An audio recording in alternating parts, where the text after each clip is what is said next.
डमट डमट डमट demon Ninad डमर वयम चकार चंड तांडवम तनोतु रे शिव शिवम धगत धगत धगत जवल ललाट पट्ट पावके किशोर चंद्रशेखरे रति प्रतिक्षण मम धराधरेन्द्र नंदिनी विलास बंधु बंधुरा स्फुर दिगंत संतति प्रमोद मान मानसे। क्योंकि शायद कम लोगों को यहां ये मालूम हो कि संस्कृत विश्व की सबसे वैज्ञानिक भाषा है। सेम पेट्रोदा यहां बैठे हैं, वो साक्षी होंगे इस बात के कि जब दुनिया में टॉकिंग कंप्यूटर बनाने की बात चली तो प्रश्न उठा कि कौन सी भाषा उसके लिए चुनी जाए, क्योंकि कंप्यूटर का अपना कोई विवेक नहीं होता। जो आप बोलते हैं वही वो लिखता है और जो लिखा जाता दिया जाता है उसी को वो पढ़ता है। इसलिए भाषा व्याकरण की दृष्टि से भी वैज्ञानिक होनी चाहिए और ध्वनि की दृष्टि से भी। जो बोला जाए वही वो पढ़े। आज गर्व से माथा ऊंचा करके कह सकती हूं कि विश्व की तमाम भाषाओं की समीक्षा करने के बाद जिस भाषा को सर्वथा उपयुक्त पाया गया कंप्यूटर के लिए वो संस्कृत है। क्योंकि जैसे अंग्रेजी में NO नो भी नो है और KNOW भी नो है। अब अगर आप कंप्यूटर को बोलें आई नो दिस तो लिखेगा INO नो दिस, कोई अर्थ ही नहीं निकलेगा उसका। कहीं T साइलेंट हो जाता है तो कहीं E साइलेंट हो जाता है। बोलते हैं लिखते हैं एंटरप्रेन्योर, बोलते हैं एंटरप्रेन्योर। वो विवेकहीन कंप्यूटर कैसे देखेगा इसको? लेकिन संस्कृत में जो बोला जाता है वही लिखा जाता है। यहां तक कि छोटी ई और छोटे ऊ की मात्रा की ध्वनियां भी अलग है। इति, यदि आपने छोटा बोला तो इति, लेकिन दही बड़ी की मात्रा बोला तो दही। तो जो बोलेंगे वो लिखेगा, जो लिखेगा वही पढ़ेगा। लेकिन केवल ध्वनि की बात नहीं, मैं संस्कृत की वैज्ञानिकता के दो उदाहरण आपको देना चाहूंगी। संस्कृत में शब्दों का इतना अपार भंडार है मित्रों कि रचनाकार अपने व्यक्तित्व के अनुसार उसको चुन सकता है। एक प्रसंग है रामायण का कि जिस समय भगवान श्री राम लंकेश पर विजय प्राप्त करने के लिए लंका जाते हैं तो भगवान शंकर की आराधना करते हैं। वो स्तुति जिसमें करते हैं वो रामचरितमानस में रुद्राष्टकम के नाम से समाविष्ट किया गया है। रुद्राष्टकम के शब्द हैं नमामि शमीशान निर्वाण रूपम विभुम व्यापकम ब्रह्म वेद स्वरूपम निजम निर्गुणम निर्विकल्पम निरीहम चिदाकाशमाकाशवासम भजे। लेकिन उसी समय श्री राम पर विजय प्राप्त करने के लिए रावण ने भी आराधना की थी, स्तुति की थी, और उसने अपना स्तोत्र स्वयं रचा था जो शिव तांडव स्तोत्र के नाम से प्रसिद्ध है। शब्द हैं डमट डमट डमट डमन निनाद डमर वयम चकार चंड तांडवम तनोतु रे शिव शिवम धगत धगत धगत जवल ललाट पट्ट पावके किशोर चंद्रशेखरे रति प्रतिक्षण मम धराधरेन्द्र नंदिनी विलास बंधु बंधुरा स्फुर दिगंत संतति प्रमोद मान मानसे। यहां बैठे किसी एक 5 वर्ष के बालक के सामने यदि मैं केवल ये 2 श्लोक रख दूं और ये कहूं कि बच्चा ये बताओ इसमें से कौन सा रावण ने रचा होगा और कौन सा राम ने पढ़ा होगा, तो बिना कुछ जाने वो कहेगा कि डमट डमट डमट डमन ये रावण का श्लोक होगा, क्योंकि शब्द उसके व्यक्तित्व से मेल खाते हैं। और नमामि शमीशान निर्वाण रूपम राम ने कहा होगा। यह है संस्कृत की वैज्ञानिकता। एक और उदाहरण देती हूं, आप हैरान हो जाएंगे। संस्कृत के एक रचनाकार हैं दंडी। उनका एक नाटक है 10 कुमार चरितम, जिसमें 10 राजकुमारों की कथा है अलग अलग। उसमें एक कथा आती है राजकुमार विश्रुत की। प्रसंग है कि वो आखेट के लिए शिकार करने के लिए जंगल में जाता है। एक तीर आकर उनके होंठ पर लगता है और उनका निचला होंठ कट जाता है।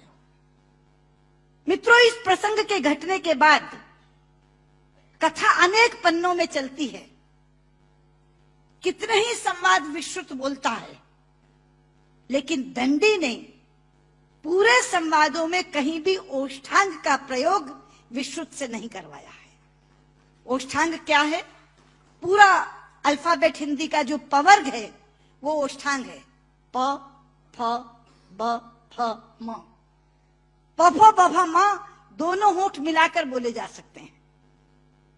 अगर दोनों होंठ में से एक होंठ नहीं है तो आप प नहीं बोल सकते, ब नहीं बोल सकते, भ नहीं बोल सकते, म नहीं बोल सकते। ये पवर्ग ओष्ठांग है। तो अगर उसका एक होंठ कट गया तो उसने पवर्ग का उच्चारण कैसे किया, ये कोई भी प्रश्न कर सकता था रचनाकार से। इसलिए अनेक संवादों में कहीं भी ओष्ठांग का प्रयोग नहीं है। यह है संस्कृत की वैज्ञानिकता। लेकिन लोग आजकल कहते हैं कि संस्कृत तो बोलचाल की भाषा नहीं बन सकती, संस्कृत कभी जनभाषा नहीं रही। शायद इससे बड़ी अज्ञानता की बात कोई दूसरी नहीं हो सकती। संस्कृत जनभाषा रही है। छोटे लोग, अनपढ़ लोग,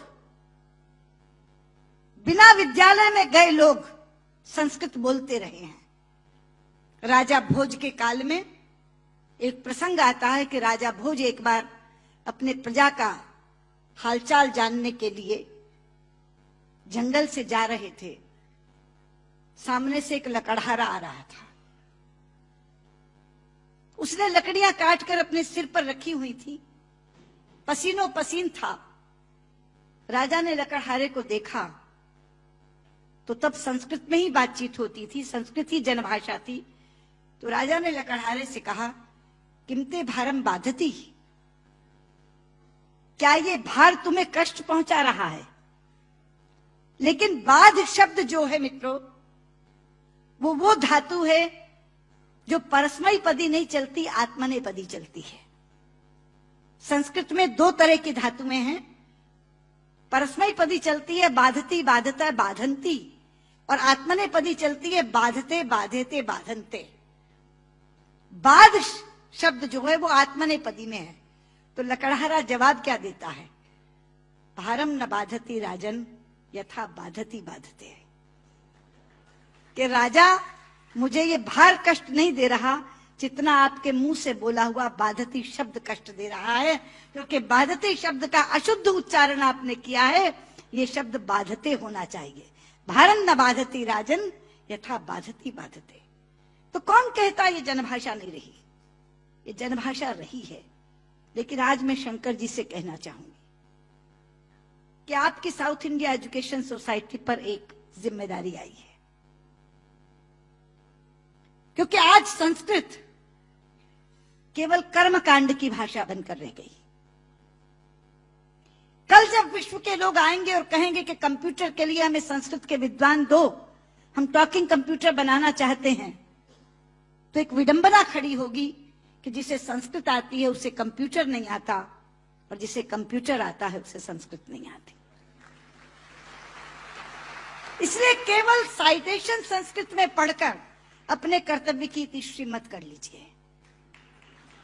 साउथ इंडिया एजुकेशन सोसाइटी का ये फर्ज बनता है, ये कर्तव्य बनता है कि वो ऐसे लोग पैदा करे जो संस्कृत और कंप्यूटर दोनों के परम विद्वान बने।